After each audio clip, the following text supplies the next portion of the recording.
All right. This is Business for Humans.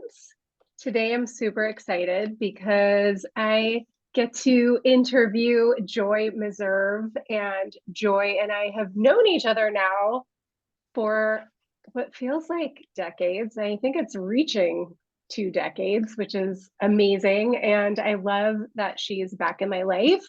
We used to work together back in the day, but now Joy teaches executive leaders how to drive high performing employee engagement while cultivating a more joyful workplace. And I love that because I can honestly say that when I worked with you, it was a very joyful workplace. Oh, So tell me what that means. Tell me all about what you're doing now.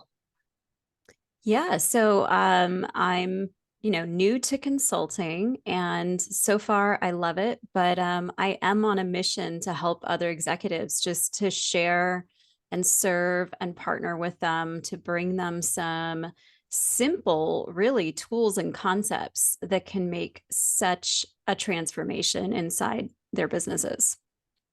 Yeah. It's such important work. And what I love about you doing this work too is because you're leading by example. And when I was thinking about having this conversation with you, I was reflecting on one of the moments that I really hold dear in my heart of working with you was the very first time that I was in a meeting with like our leadership team, which you led. And I reflect on it all the time because we were all in a room like hashing out some problem. And nobody was on the same page. But the conversation was so rich. And what I loved about you leading that conversation and sort of leading this type of interaction between all of us was that it always felt safe.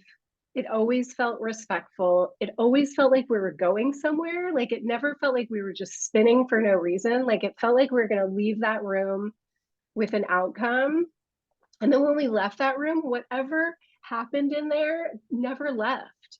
It never like emotionally left. It never physically left, thank goodness.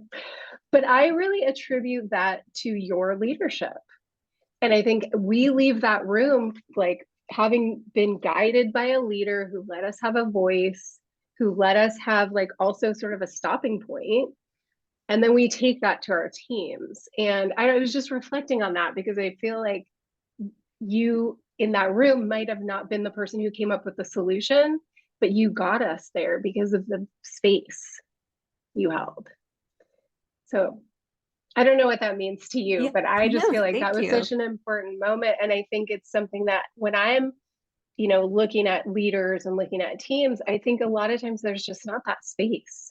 There's not that space for that kind of conversation. And I think that's where you get joy. Like you get joy out of that level of like stimulation with people and hashing things out and really like getting to the core of problem solving together. Agreed. Agreed. And I wish I remember that conversation, but it was so many years ago. I mean, there were so many conversations like that with my teams over the years. And I think something that leaders forget is that their most valuable asset is their people. And taking the time to make sure everyone feels seen and everyone feels heard is how you cultivate a culture of safety, psychological safety, but also how the best and most innovative ideas and most spontaneous creativity is fostered. And those are the moments where you do solve the issue, because more minds are better than one many times on solutions. I would say most often on driving what the solution is. And I think over the years, I definitely had to learn as a leader to step back and listen and to make sure I truly understood what was under the hood, like what was the true problem. Because as you grow up in an organization and you get, I'd say, further and further from the quote unquote front lines, um, your people are your eyes and ears to what's going on. And so when they bring you an issue, like you really better stop and fully investigate all of it to see what can be done to not just solve it in the immediate time frame, but solve it for long term. And I'm pretty sure we were probably hashing out something along those lines, like a long term moving forward. What do we want to do? Who do we want to be? And how do we want to get there? Kind of situation. Yeah. And I think what was great in those conversations too is like you listened, but then we still felt like we had ownership, right? So it wasn't one of those situations where you were presenting the solution or you were telling us we had to do it a certain way or that you were disciplining us in some manner of, oh, well, the way it went before wasn't right. It was more like, hey, there is this problem to solve and let's bat it around. And sometimes the solution we came up with might not have been the one you were the biggest fan of, but you never stopped it from moving forward, which, I had so much respect for in that moment too, because that I think you were one of the first leaders I ever saw do that because most people I had worked for up until that point, their ego would get in the way, right? Their ego would come into the room and say, but it's my idea, or I need to drive this forward, or some stakeholder is expecting me to do something different. So I need to drive this a different way. But you were like, hey guys, whatever we think the right solution is going to be the right solution. And we'll, we all have to be aligned on it, but I'm certainly not going to stand in the way.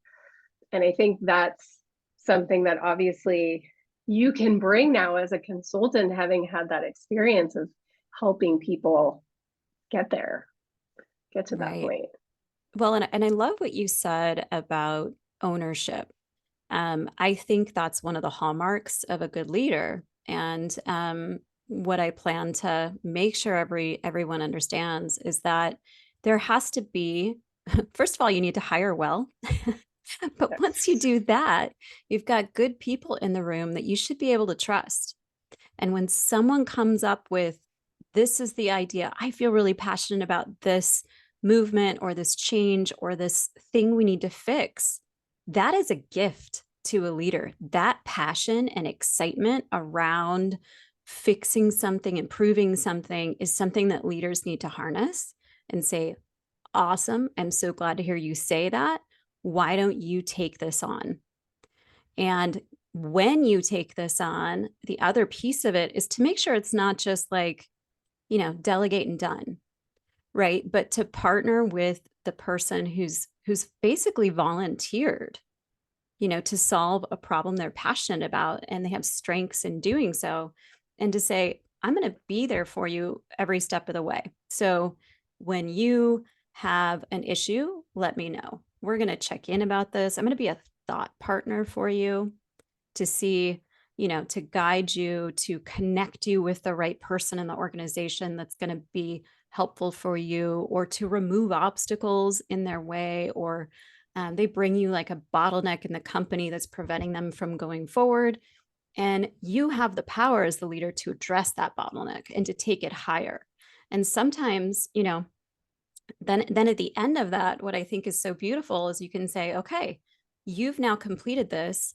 Now they have a new skill. You had one thing taken off your plate, and you can give them this moment to shine in front of the whole company. Like, hey, now that you're done with that, why don't you, in the next meeting we have and the next all hands on deck, why don't you present, what happened and what you did to solve it? And all of a sudden that person's brand is elevated in the company. And then when there's time for like a promotion or something, you're going to be looking at that person because you've seen them develop skills, you've seen them lead something, you've seen them own something. And that is so incredibly valuable to an organization to promote internally and not have to spend the time recruiting for, a higher level position out there. And what happens in the organization is everybody looks around and they go, oh, that person did this amazing thing and they're getting recognized and they got promoted. I want to do that too. How can Yes. I help move the organization forward with my skill set? Yes. I love that. Yes. So here's my follow-up question for you. When it comes to that thought partnership, because I feel like it's kind of a fine line with leaders where they're like, I want to be a part of this.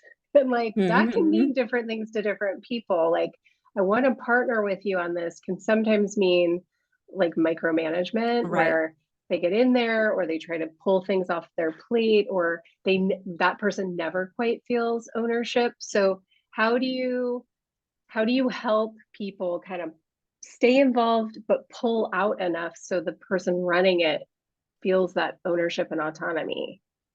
Absolutely. I think that that is a tremendous fine line, and I'm not going to say I always did it perfectly. You know, you remember training was my baby, so there were definitely times where I would go in after hours and edit things. Um, but that person, I think it's all about the day to day, right? And it's all about it's a periodic check-in with people. It is not a daily check-in. On a day to day, that person is working on the project. On a day to day, they are pulling in other stakeholders, other people in the organization. They are having the meetings. You're not even there, right? Yeah. You don't have to be at all of those meetings. You can just get the Cliff Notes version when you check in with the person. How did that go? What happened? Tell me more. And how do you need my help? It's that question, right? And they may not need your help. And that's one of the coolest feelings too as a leader. Like, okay, great. My Yes. trust of this person just increased tenfold. Of course, you're still, at the end of the day, you do need to verify that it's being done correctly. So you're going to want to see it periodically. You're going to want to make sure it's going along the right way. But yes. Yeah. I love that. And because it is, I think it's hard for some leaders to understand how far in they need to be, like how far in the weeds they need to be, because I think there's this fear that it's going to get off track. And then if I come in too late, it's going to be too late to fix it, kind of. So I think there's also this interesting, I love the question of like, how do you need my help? Because that already sets up this dynamic of like, I'm not going to tell you what to do. I'm going to ask you to tell me what to do, which I think Exactly. immediately sort of shifts that relationship, which I love that. I wrote it down. I'm going to use that with one of my clients because I think that's 100% like that's the approach. Because that's even just the mindset shift of like, okay, it's about me supporting you, not me driving you or guiding you or pushing you or all these things. It's like, no, I'm here to reflect things back to you and to give you help, but not to like jump in and fix it. Yeah.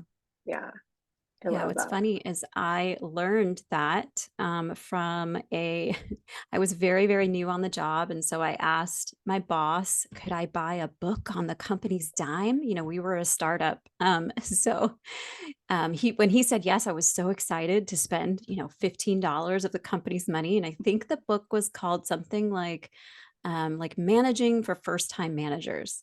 And so and they gave me like, you're going to do check-ins with your people, and these are questions to ask. And one of those questions was, how can I help? And I think there was also something about, and what can I do better? And I Mm. remember doing that often as well, just to get a little feedback. But what I think is what I'm really excited about too is there are some really, really simple ways to learn how to manage others, some very simple tools that you don't have to have like a list of 20 things with sub bullet A, B, and C that you can keep in your head on a day to day practice and practice all the time. And that's part of the work that I want to bring um, to leaders. Because what happens is, and I've seen this in other organizations, and I've some of my fellow chief women. It's a network of executive women, but they've told me these stories where people are promoted up in an organization and asked to take on direct reports without ever having received any training on how to manage. And so Yes. people can climb really high up in an organization without knowing how to manage and provide feedback. Yes. That is something that is really prevalent in the advertising industry, where where I come from, it's something really prevalent because what happens is you have a discipline, like you're a graphic designer.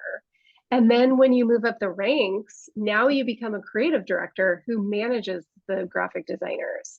And I think what happens in that trajectory is two things. They don't get to be a graphic designer anymore, which is unfortunate because that's the skill they went to school for and their passion. That's why they got into the business. Now they're managing people. And what happens a lot of times in that industry too, and I'm sure it's across the board in lots of industries, but usually their manager also is like a creative director. They're a senior creative director who also never had any management experience. So I've seen also in those types of environments, check-ins don't even happen. One-on-ones don't happen because they're so busy. So the only thing, because they're all still billable, which is another kind of downfall of not focusing on management as part of their job. And so what happens is like this manager is only checking in on the work. So it's like, let me look at the work that we're delivering and let me give you feedback on the work, and everything else goes out the window. There's no growth. There's no, feedback or refining approach or people skills or how to manage a meeting. I mean, all of that goes out the window. And and then the company just doesn't see the value in investing in management training. And eventually it all starts to crumble. Like you start to see the foundations crumbling because then people just basically get confused. They just don't have that guiding light of somebody who's grounded and centered in that role, right? Like I'm your manager or I'm a head of a department.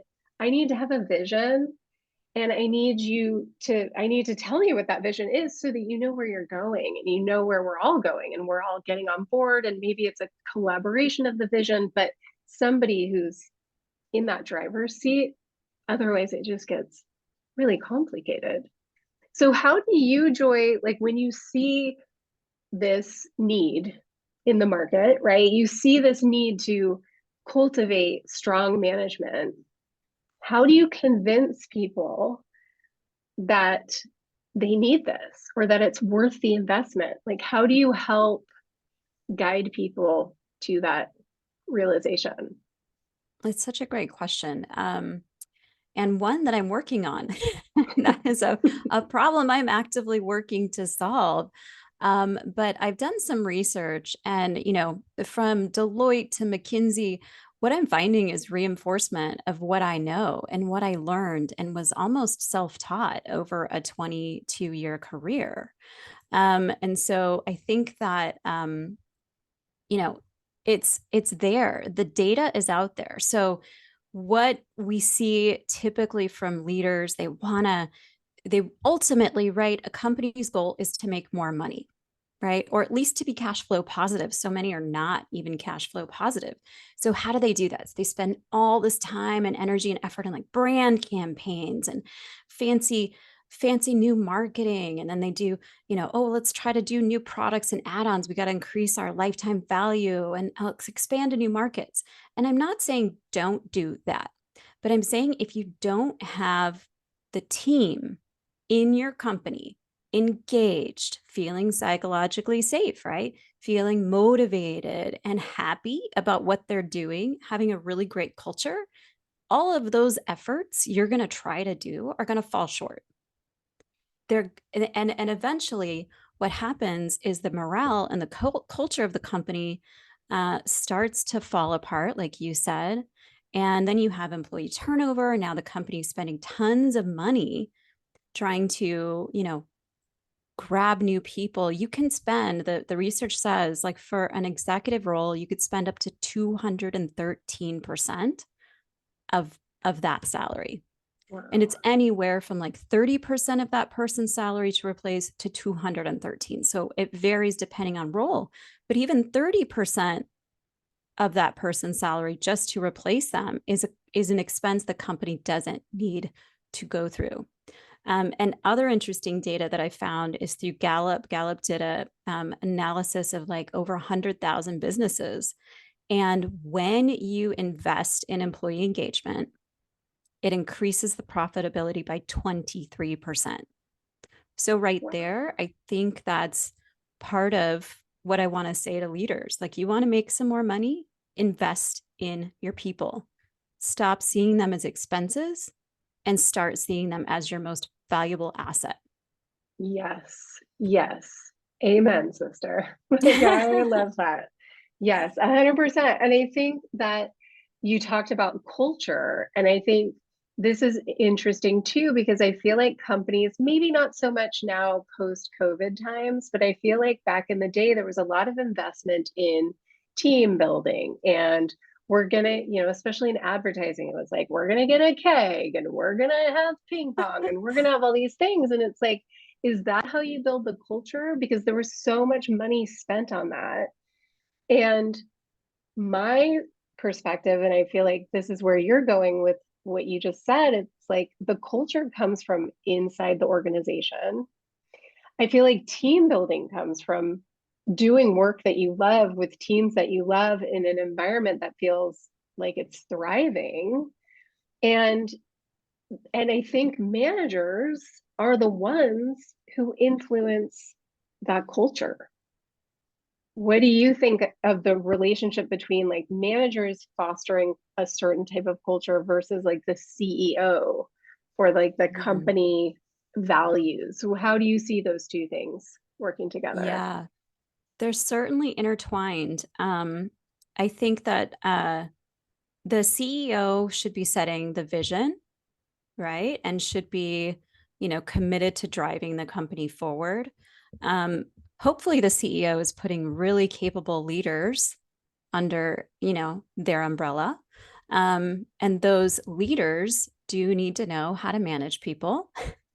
And they do need to foster a culture where people feel seen and heard. And I'm talking about recognition and not just, hey, thanks for everything. Presentation was great, right?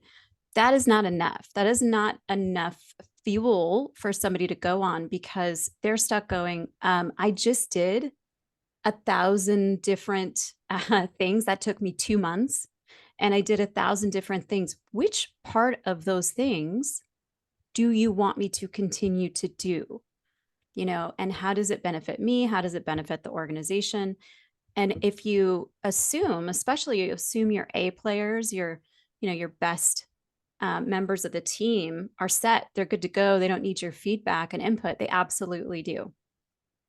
Because what Yes. can happen is you can end up losing the most valuable behaviors that they do if you're not there for them and ready to, give them positive reinforcement about what they're doing as well. And so I do think management is key to fostering that culture. But then I think managers need to also remember they are leaders too. Anybody with a direct report is both a manager and a leader in the company.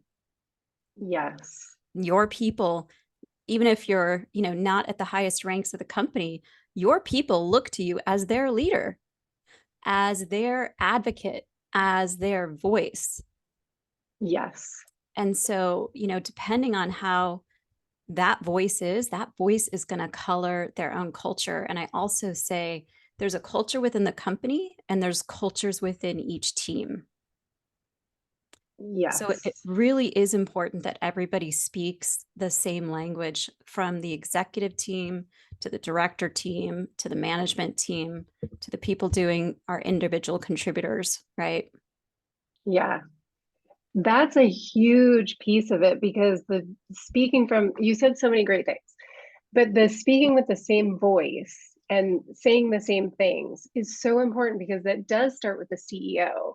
If the CEO doesn't have a strong vision or hasn't communicated that vision to the leadership team, AKA also the managers, they can't lead teams to that vision. They can't help them see that vision. So, what I've seen too is that then each manager sort of develops their own perspective. And that creates a Mm-hmm. breakdown because then they don't even realize that their road is all the way over to the left and the CEO's road is all the way over to the right. And then somehow you have to try to get those teams to go to a middle ground, because for years sometimes you could be leading teams over here and telling them these things that you think are true but you don't actually know. But every manager knows, you to keep morale up, you got to tell a story. Like there has to be some story there Yeah.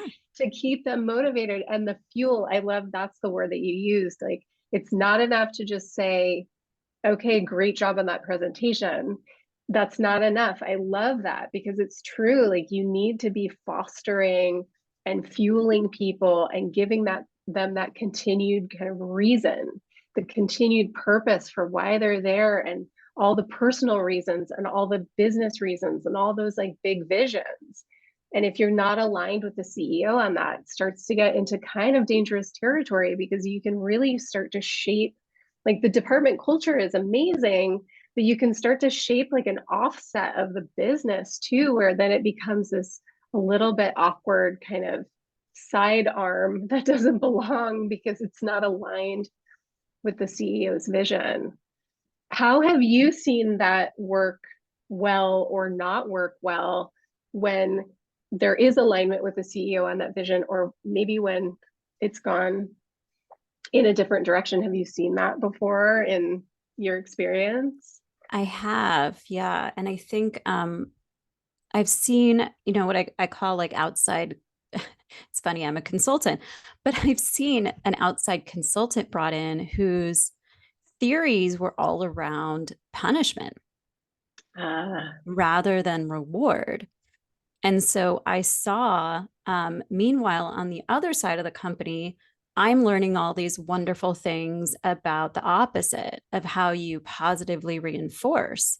And it was funny that it was literally on the same year, in the same months that I brought in a consultant, somebody else brought in a consultant. They had completely like 180-degree views from one another.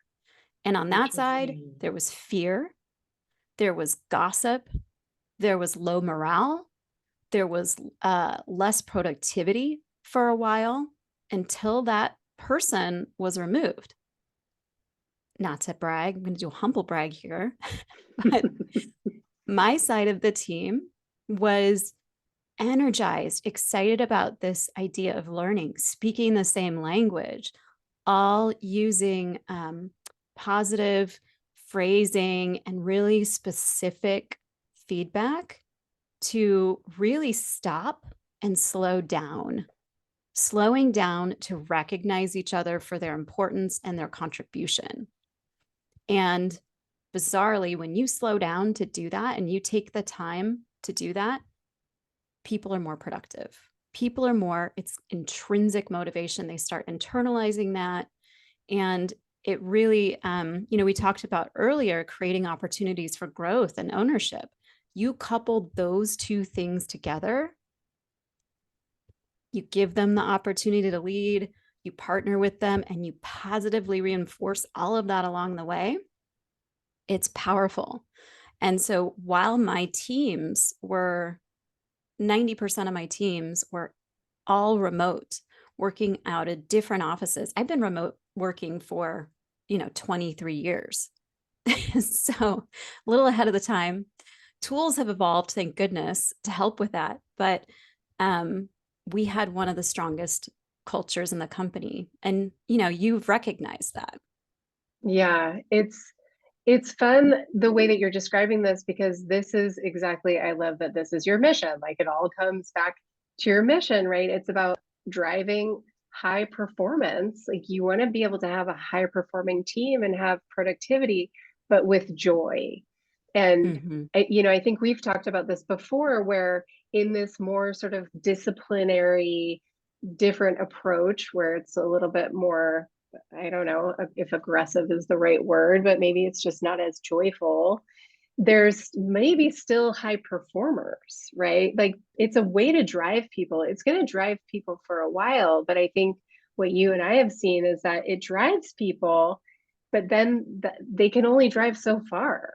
Like that's not enough fuel, right? Like that's not the fuel that's going to keep them there long term. They're going to try to get the gold star from the coach, but then once they get the gold star, they're kind of going to be ready to go, because that energy is hard to maintain, which I think is really, it's interesting that it's like a sociological experiment that you Mhm. got to do, that you kind of got to see at the same time these two different approaches and what the result was in real time, which is kind of amazing. You got to Mhm. like A/B test management styles in real time, which is fascinating, right? And like, what an amazing thing to be able to bring to your work as a consultant. Number one, seeing what happens when outside consultants come into a culture and how they can influence it. That's massive. And Mhm. also just seeing these two different approaches, and what sort of the results are. And I think there is this interesting belief that productivity and revenue and business growth comes from driving hard, grinding hard, pushing yourself, berating people when they're not doing well. And Putting I them on a think, pip. Mhm. yeah, exactly. And I feel like there's a shift, and I love that you're helping foster that. I love that you're in the position where you can bring this experience and help foster that, and help shape cultures to be more joyful but still high performing, still like really feeling, because people want to feel successful. So it's Yep. not about like a kumbaya circle, like you're still getting shit done and like working hard, but it's with passion and with fire and with support and encouragement, rather than like, a beat down, which we all do to ourselves. So we don't need anyone else to do Right. it to us.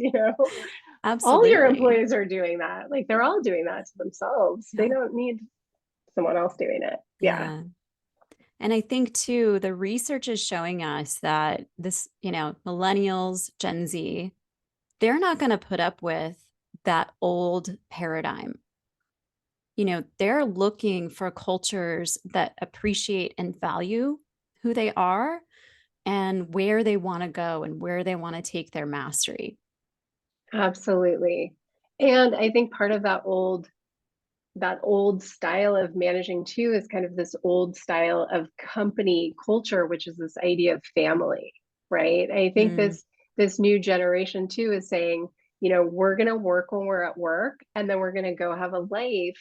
And I think that's why those team building events and those things outside of work are not necessarily flying anymore. I know a lot of people are remote, so that factors in, but this idea of it's a family also fosters a little bit of this um, awkward relationship where you might be overcompensating or having conversations that are maybe not actually appropriate for the workplace because they're too caught up in an emotional bond, because you feel like this is supposed to be your family, you're supposed to protect them. And I think again, if you move away from that, if you move away from this kind of connection. I don't think I'm being very yeah. articulate, No, but you no, know what I I'm I trying hear to what you're get at. saying. I think that I think leaders and companies want that, but I think the way to get to that again is invest in the individual Yeah. one on one, and that connection will grow, right? Yes. Especially when you're giving them an opportunity to lead, and people can't lead as a party of one, right? They're going to go out, they're going to collaborate, they're going to form more relationships. That connective tissue with the rest of the organization is going to grow stronger for them, and they are going to feel a sense of belonging and a sense of loyalty more so than if you kept them in their lane, just individually contributing and not giving them some opportunities to grow and become a leader in the organization. So I think that's part of what you're saying. I think that was maybe more what you're saying. Those old options are more forced feeling. Yes. We are Yes. going to go and we are going to bond. And like Yes, talking about exactly. alcohol at events, it's a whole nother story. It's unnecessary, right? Yes. Um, there are certainly, I mean, let it be organic, you know, let Yeah. it unfold. You don't need to have the team building activity. All you need is a good meal. Just pay for their meal, where they get Yes. to have a conversation. And then watch, people bring board games and watch people hang out after dinner. That's where the magic is. That's it. That's it.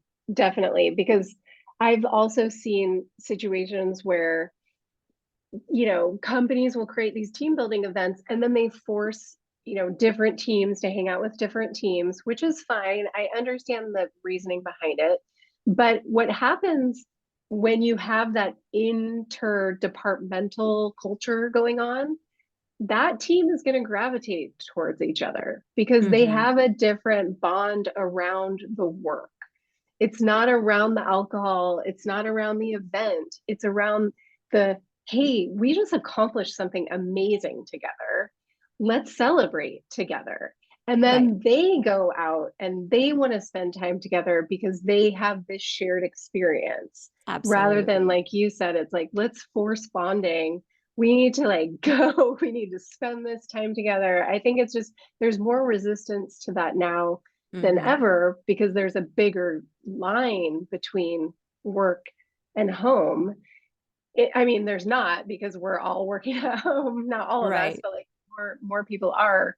But I think there's just more of that like desire to hold on to the sacredness of the time that you're not at work and how Mm-hmm. important those relationships are to Yeah. cultivate.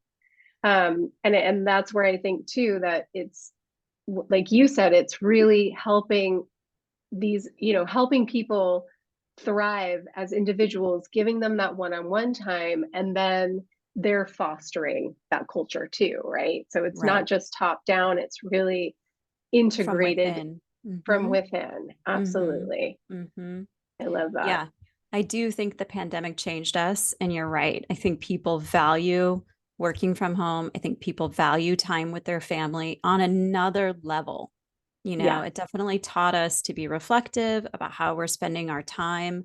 And we do want those boundaries, and we don't want to work more than 40 hours a week. And the new generation is pretty adverse to that. And I get it, Yeah. you know? Yeah. And so, yeah. Yeah. And I think something that you said too was about just slowing down and taking that time, right? Like taking that time that ironically ends up making the team more productive. When you take that time, you reflect back with people, it's ironic how that starts to create more momentum because you've taken that time. And I think that's kind of the difference too of the type of environment you're trying to foster, the type of culture you're trying to foster with your clients is this idea of joy, right? Like you want to be, it's not going to be 100%. No one's going to 100% be happy and joyful at work. There are going to be hard days, but why start with that type of culture that's kind of top down, that's forcing people, that's, berating them when they're down rather than like cultivating and creating, at least as much as you can control it, a more joyful experience for people. 100% agree. Let's have fun while we're at work, right? Yes. Let's make it a fun and, fulfilling part of our days. We do spend so much time. I think it's something like 30% of our lives we spend at work. Yes. It's a And it lot. should be. Yeah, it should be joyful. I love this, Joy. I love that you're doing this work. I think it's super important. It's clearly part of your calling. This is something that you're just so passionate about, and you're so great at sharing all of your knowledge with people too. So I love that I got a chance to talk to you about this new endeavor because my one listener is going to be really excited about getting in touch. I want to make sure I'm sharing all of your information as wide and far as I can because I think that a lot of companies need this kind of support, especially now, especially as retention rates are shifting and people are leaving jobs because they're not happy. They're looking for something new. I think your services are a great way to support retention, to create a different type of culture, and to give company owners really like a strong foundation and support system because you can be their thought partner. You can be their, you can be a CEO's manager, right? And help them become better leaders, which is a beautiful thing. Thank you, Jaime.